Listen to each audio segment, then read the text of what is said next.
Minority के हालात पर नजर डालते खास प्रोग्राम अधूरे ख्वाब में आज फिर आपको ले चलेंगे बीकानेर। पिछले हफ्ते हमने बीकानेर शहर के हालात आप तक पहुंचाए थे। आज के एपिसोड में बीकानेर के बाहरी इलाकों और पास के गांव में आपको ले चलेंगे और पास के गांव में आपको ये दिखाने ले चलेंगे कि वहां के मुसलमानों के हालात कैसे हैं। तेजी से शहर के फैलने और अपनी पहचान दुनिया भर में बनाने वाले इस शहर में मुस्लिम तबका कितनी तेजी से आगे बढ़ सका है और कहां तक पूरे हुए हैं इनके अधूरे ख्वाब। तो आइए चलते हैं बीकानेर के बाहरी इलाकों में और जानते हैं माइनॉरिटी के हालात। हमारी टीम सबसे पहले पहुंची जैसलमेर रोड मदरसा कासिमुल उलूम। दारुल उलूम के तहत चलने वाले इस मदरसे के हालात ठीक ठाक हैं। खास बात ये कि ये मदरसा जिस जगह पर चलता है वहाँ आसपास रहने वाले मुसलमानों के आर्थिक हालात काफी खराब हैं। ऐसी जगह पर ये मदरसा उनके बच्चों के लिए काफी फायदेमंद साबित हो रहा है।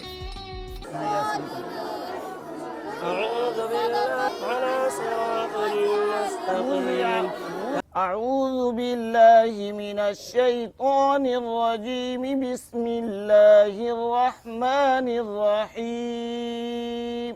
बस्ती में पहले बच्चे बिल्कुल भी नहीं पढ़ते थे, तो पहले उन्हें घर से जा के पकड़ के लाना पड़ता था कि भी आप भेजो यहाँ पे आपके बच्चे पढ़ेंगे, और वो जैसे मजदूरी में जाते थे तो पहले बहुत प्रॉब्लम होती थी। अब ये है काफ़ी बच्चे आते हैं और जो बच्चे आते हैं तो उनको देख के उनकी माँ, दूसरी जो माएँ होती है वो भी अपने बच्चों को भेजती है। यहाँ आने के बाद हम लोग सारा कुछ खुद ही करते हैं। यहाँ पे मदरसा से मिल जाता है, पढ़ रहे हैं, वहाँ से आते हैं तो ये दीनी तालीम के लिए आते हैं। दीनी तालीम के लिए यहाँ आते हैं, लेकिन यहाँ आने के बाद हम उन्हें दीनी तालीम के साथ दुनियावी तालीम की तरफ भी मतलब करते हैं। दीनी तालीम है, इसके लिए भी बच्चों को बहुत मुश्किल से उनकी तश्कील करनी पड़ती है। घरों में बार बार जाना पड़ता है। बहुत मेहनत कोशिश के बाद में बहुत कम बच्चे यहाँ मदरसों तक पहुँचते हैं। आवाम इसकी तरफ बिल्कुल तवज्जो भी नहीं देती। वमा तुन्फ़िक़ू मिन शैइन फ़इन्नल्लाह बिही अलीम। इस मदरसे में उर्दू अरबी के साथ ही 8वीं क्लास तक दुनियावी तालीम भी दी जा रही है। लेसेपे को इंग्लिश में हम कहते हैं LCM, मैसेपे को हम कहते हैं HCF। भाग के अंदर, डिवाइड के अंदर सबसे छोटी संख्या जो है वो 2 मानेंगे। फिर हम इसमें देखेंगे कि किसका भाग जा रहा है। ये एक मदरसा आवासीय मदरसा है जिसमें कक्षा 1 से लेकर के 8वीं तक हिंदी की तालीम दी जाती है और इसके साथ साथ उर्दू अरबी एक दारुल उलूम है ये, जिसके अंदर सभी तरह की अरबी इस्लामिक तालीम भी दी जाती है। बीकानेर शहर में जो है कोई आवासीय मदरसा नहीं है, तो ये इसको बनाया, जो बच्चे यहीं रहते हैं, यहीं खाते हैं, यहीं उनकी एजुकेशन होती है। बच्चों से किसी किस्म की कोई फीस नहीं ली जाती, सब डोनर जो है ना उनसे लिया जाता है। यहाँ दुनियाई तालीम भी है। जो राजस्थान गवर्नमेंट का शिक्षा विभाग का जो कोर्स है वो भी हम 8वीं तक कर रहे हैं। शुरुआत तो 5वीं तक था, हमने 8वीं तक कर लिया। आगे भी हमारी स्कीम है और लोग आते, बच्चे भेजते हैं, बाकी आते गरीब बच्चे हैं। मदरसा बोर्ड से चलने वाले इस मदरसे में पैरा टीचर्स के अलावा कंप्यूटर वगैरह भी दिए गए हैं, जिससे यहाँ पढ़ाई का माहौल और भी अच्छा हो गया है। कंप्यूटर एजुकेशन हमारे यहाँ पर UIT की तरफ से 4 कंप्यूटर दे रखे हैं। एक कंप्यूटर मदरसा बोर्ड की तरफ से हमें मिला हुआ है, जिसके तहत एक टीचर भी हमने रखा हुआ है। बच्चों को समय समय पर इनके पीरियड लगते हैं। मदरसा कमेटी की शिकायत है कि स्थानीय प्रशासन और सरकार के नुमाइंदे इनकी कोई बात नहीं सुनते। और ज़कात जो है रोज़ों में हम फंड इकट्ठा करते हैं, बाकी सरकार से हमारे को कोई इमदाद नहीं मिलती। 3 पैरा टीचर हैं जिसमें 2 को तो तनख्वाह ही नहीं मिली आज तक। ये मेहनत करते हैं। आगे की एजुकेशन के लिए अगर सरकार मदद दे तो हम ITI चलाना चाहते हैं, जिससे बच्चा वेल्डिंग का, टेलरिंग का, छोटे मोटे काम सीख के अपना रोजगार कर ले। सारे तो पढ़ के मौलवी बनेंगे नहीं, और मौलवी बनेंगे तो रहेंगे कहाँ। मदरसे में पानी निकासी की बड़ी परेशानी है। कई बार नगर निगम और स्थानीय नेताओं से भी ये लोग मांग कर चुके हैं, पर आज तक इनकी सुनवाई नहीं हो सकी। सीवर लाइन का काम UIT में हमने, वसुंधरा जब आई थी तो हमने सीवर लाइन के लिए दरख्वास्त लगाई थी, और UIT के जो हैं एक्सीएन साहब, उनसे हम 20 दफ़ा मिल चुके। करवाता हूँ। एक तो सबसे बड़ी प्रॉब्लम ये है, दूसरी बड़ी प्रॉब्लम हमारे पास पानी की है। ये हमारा जो आप देख रहे हो ना, ये बागीचा था, पानी बंद हो गया। हालांकि हमने ट्यूबवेल खुदवाया, ट्यूबवेल में पानी खरा निकल गया। पीने के लिए हमने आरओ फिल्टर लगवाया। सिविल लाइन की सबसे बहुत बड़ी प्रॉब्लम है यहाँ बच्चों की, क्योंकि ये मदरसा जो है वो रियासी मदरसा है, बच्चे रहते भी यहीं हैं, तो टॉयलेट वगैरह में प्रॉब्लम आती है। यहाँ जो खड्डे खुदाई कमेटी के द्वारा जाते हैं वो 2 या 3 महीने में पूरे भर जाते हैं, लेकिन अभी तक कोई भी सरकार की तरफ से या यूआईटी चेयरमैन की तरफ से या यूआईटी सेक्रेटरी की तरफ से हमारे को कोई संतुष्ट आश्वासन नहीं मिला कि ये सिविल लाइन कब तक शुरू कर देंगे या इनका काम कब शुरू करेंगे। बीकानेर में मदरसा सुलेमानी और मदरसा कासिमुल उलूम जैसे कई ऐसे मदरसे हैं जहां से पढ़कर बच्चे न सिर्फ अच्छे स्कूलों में एडमिशन ले रहे हैं बल्कि अपना मुस्तकबिल भी बेहतर बना रहे हैं। इस बच्चे को ही देख लीजिए। कलीमुल्लाह नाम के इस बच्चे ने मदरसे से 8वीं क्लास तक पढ़ने के बाद 10वीं में 80% से भी ज्यादा नंबर लिए। उर्दू में 90 नंबर आए और साइंस में 81 और गणित में 80 नंबर आए। मदरसे पढ़ाई बहुत अच्छी थी और यहाँ पर 8वीं तक पढ़ी थी और आगे पढ़ी नहीं थी। जब स्कूल में गए 8वीं से आगे यहाँ तक, अब 12 तक तो होती, 12 तक पढ़ते हैं यहाँ और आगे पढ़ के डॉक्टर बनना चाहते हैं। पहली से लेकर 8वीं तक यहाँ मदरसे में पढ़ा इन्होंने, उसके बाद में प्राइवेट में डाला। यहाँ 10वीं यहाँ थी नहीं और इनकी इरादे और उम्मीदें थी कि आगे हम पढ़ेंगे, पढ़ के देश की और कौम की सेवा करेंगे। उसके लिए हम इन बच्चों को प्राइवेट में डाला, मगर 1 बार या 2 बार सरकार से जो ये छात्रवृत्ति ये मिली, उसके बाद कई संस्थाएं उसमें भी हम फार्म भरते हैं, मगर हमारी बदकिस्मती है कि बच्चों के आते नहीं हैं। इसमें कोई शक नहीं कि मदरसे अगर अच्छी हालत में हो तो बच्चे अपना मुकाम खुद बना सकते हैं। बस जरूरत है तो सरकार की थोड़ी और मदद की।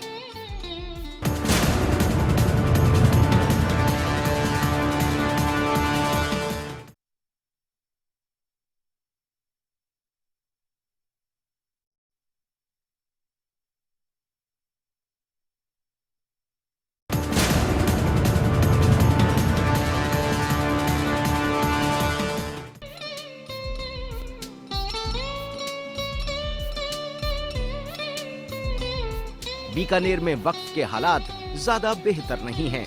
यही वजह है कि यहाँ की ज्यादातर वक्फ जायदादों पर कब्जे हो रहे हैं। सबसे पहले हम बात करते हैं ईदगाह की। बीकानेर में बड़ी ईदगाह का अपना बड़ा मसला है। ईदगाह की 3 तरफ से तो बाउंड्री बन चुकी है, पर सड़क की तरफ की बाउंड्री को लेकर कई बार यहाँ का माहौल बिगड़ चुका है। लोगों की शिकायत है कि प्रशासन यहाँ ठीक से काम नहीं करता, वरना ये मसला भी शांति से हल हो जाता। 200 साल से हमारी ईदगाह वैसी पड़ी हुई थी, राजाओं के टाइम से इसकी जब से थी तब से वैसी ज्यों की त्यों पड़ी हुई थी। और कुछ अल्लाह के नेक बंदे ऐसे आए जिन्होंने हमारी ईदगाह के काम को शुरू किया और 3 दीवारें बनी हुई है, जैसा कि आप देख के भी आए वहाँ पे।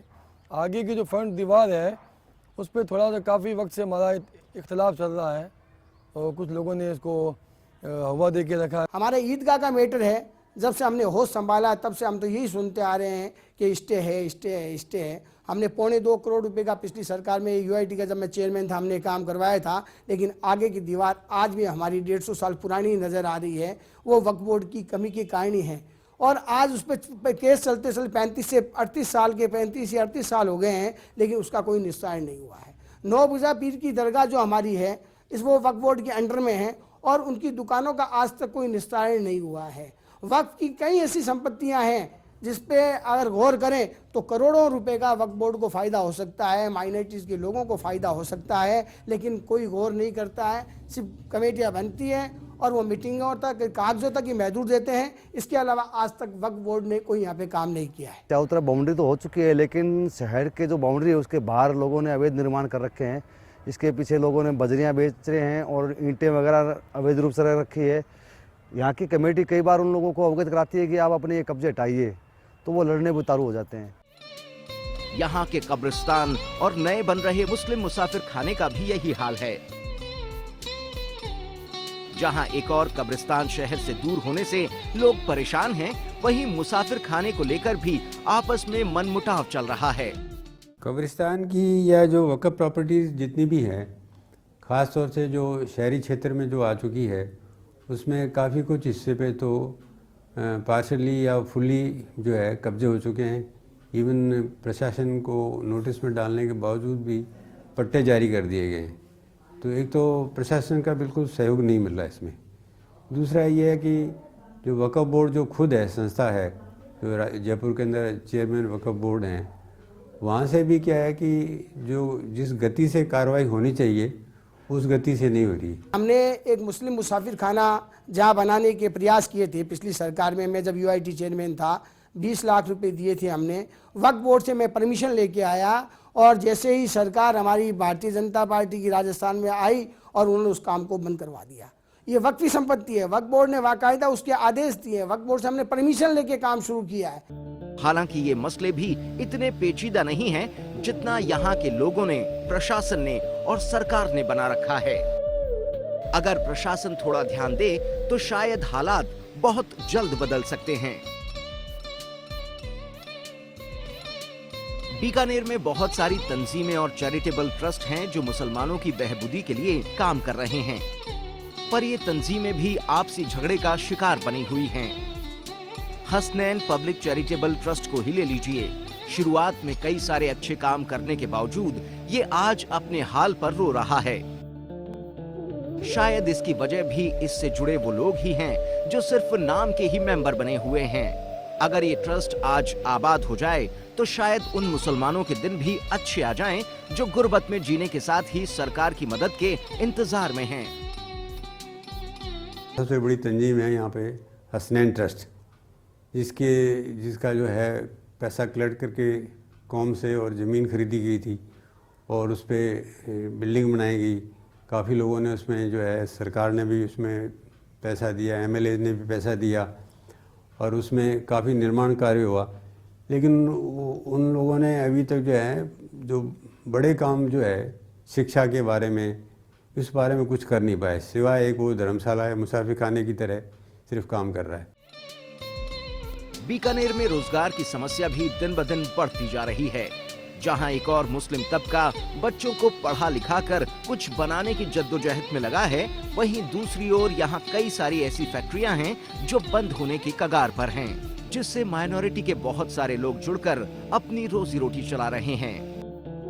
मुस्लिम समाज के लोग अधिकतर ट्रेडिशनल आर्ट से संबंधित काम, जैसे हमारा एक मॉल है चूड़ीकरान, वहाँ चूड़ी बनाने वाले लोग ही रहते थे अधिकतर, और वो अभी भी काम कर रहे हैं।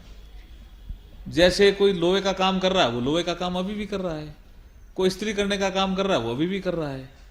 और जो एम्प्लॉयमेंट एक्सचेंज, जो किसी ज़माने में जो रोज़गार देते थे, कोई बड़ी फैक्ट्री है उसमें एम्प्लॉयमेंट के लिए लोगों से आवेदन मांगे करते थे, वो काम भी बंद हो गया।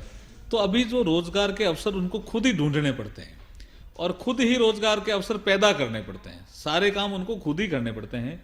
इसमें जो अभी स्किल डेवलपमेंट का जो एक मंत्रालय खुला है, उसका अगर एक हम मार्गदर्शन सेंटर टाइप 2-4 बड़े मॉलों में खोल दें तो उनको हम ये समझा सकते हैं कि अगर आपने ये पढ़ाई की तो आपको नौकरी वहाँ मिल सकती है, आपने ये पढ़ाई की तो इस फैक्ट्री में आपको काम मिल सकता है, आपने अगर ये पढ़ाई की तो आपको इस जगह काम मिल सकता है। जैसे अगर उनको ये मार्गदर्शन भी मिल जाए, ये गाइडेंस भी मिल जाए, तो वो उस लाइन की पढ़ाई कर सकते हैं।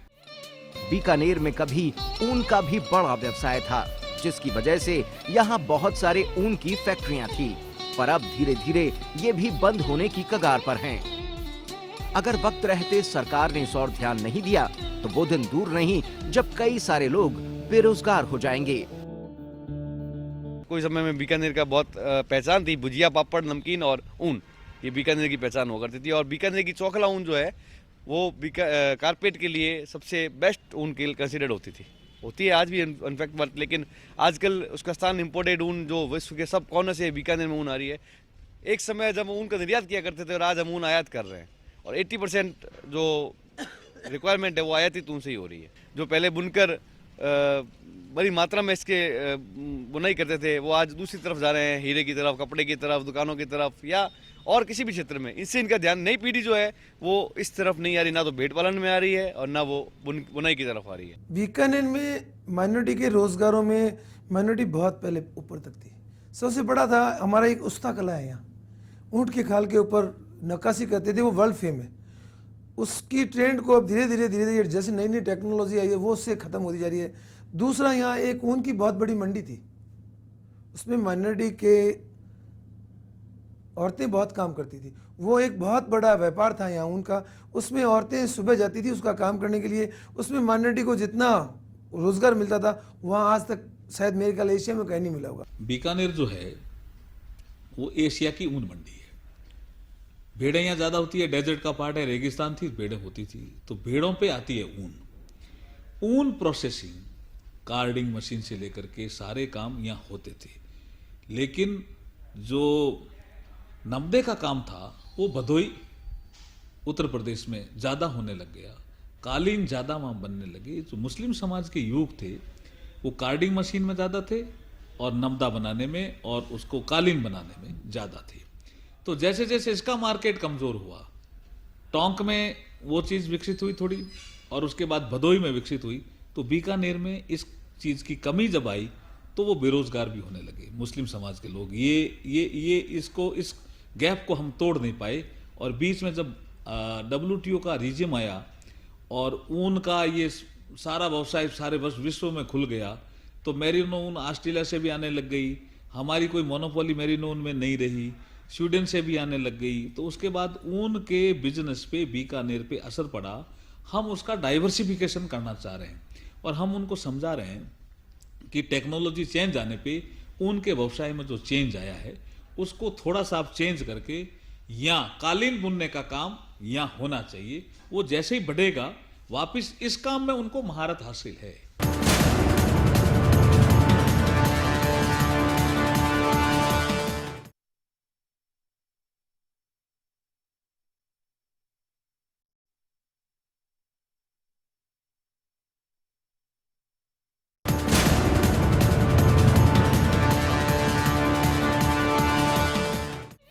कई सारे बिंदुओं पर नजर डालने के बाद हमारी टीम पहुंची बीकानेर के एक मोहल्ले में, जहां पर बड़ी संख्या में बच्चे एक अजीब बीमारी का शिकार हैं। आज से कई साल पहले भी हमारी टीम यहां आई थी और इन लोगों के हालात आप तक पहुंचाए थे। आइए इनसे ही पूछते हैं कि क्या परेशानी है इनकी, क्या कुछ मिल पाया है इनको और क्या मांग है सरकार से इनकी।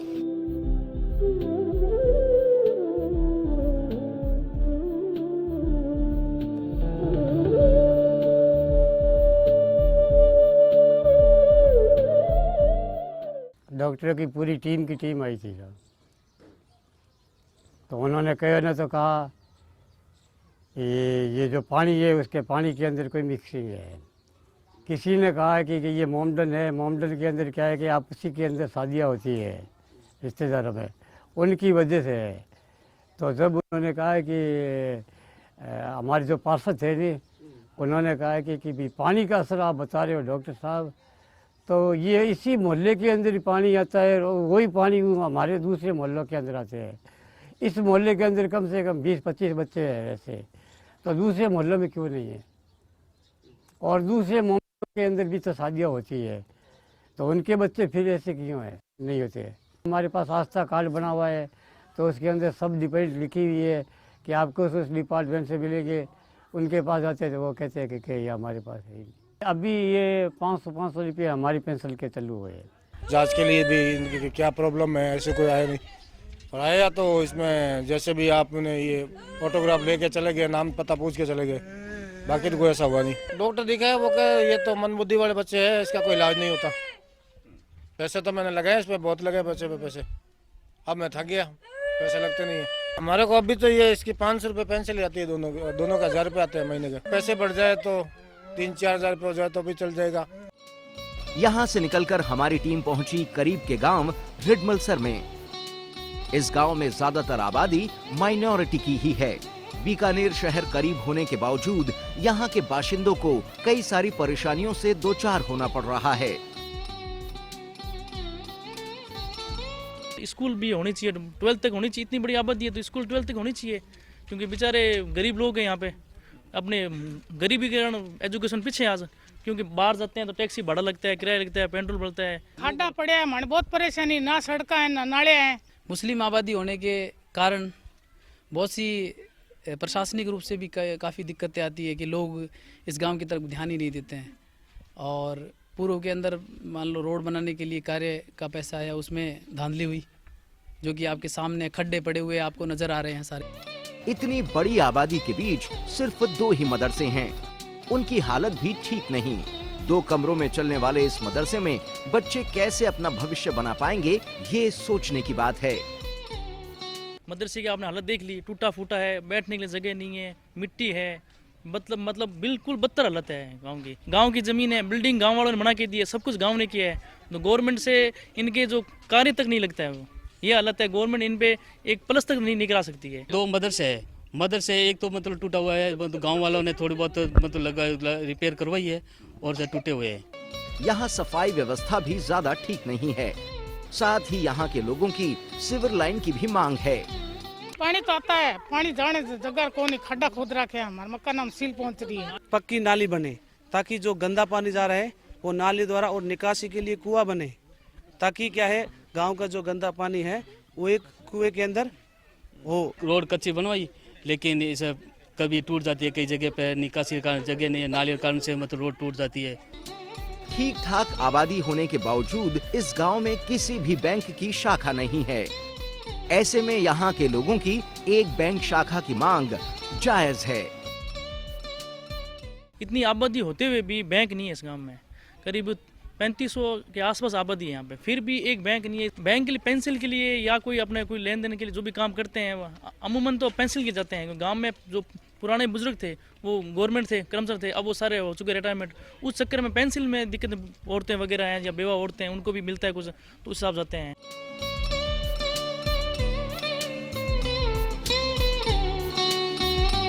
जाहिर है अगर सरकार और प्रशासन इस ओर ध्यान दें, साथ ही मुस्लिम अपने हालात पर खुद गौर फिक्र करें,